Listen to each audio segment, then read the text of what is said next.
Welcome to our channel. Today we how to reset your insurance coverage with Geico, beginner guide step by step clearly. To reset your insurance coverage with Geico, start by visiting the Geico website. Log into your account using your username and password. If you do not have an account, click on the register option to create one. Once logged in, navigate to the My Policies section from the main dashboard. Locate the policy you wish to reset. Click on the policy to view its details. Find the option that says Change Coverage or Edit Policy. Review the current coverage options displayed. You can select to add or remove coverage types based on your needs.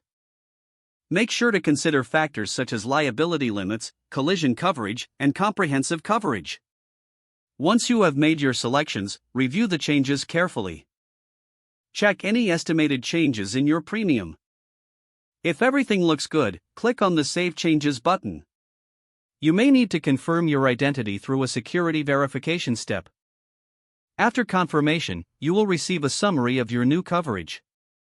Make sure to download or save this summary for your records. Lastly, check your email for a confirmation message from Geico regarding your updated policy. You have successfully reset your insurance coverage with Geico. If the page does not load, refresh the browser or try again in a private or incognito window.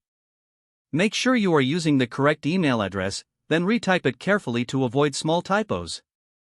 If your password is not accepted, use the reset option and create a new strong password you can remember. Check your spam folder for verification or security emails, then complete any requested confirmation steps. Enable two-factor authentication if available to improve account security and reduce unauthorized access risk.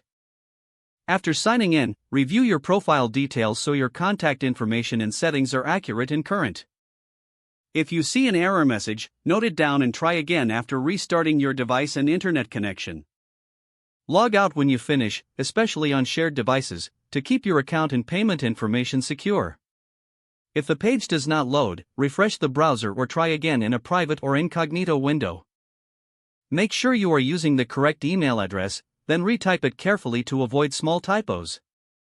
If your password is not accepted, use the reset option and create a new strong password you can remember.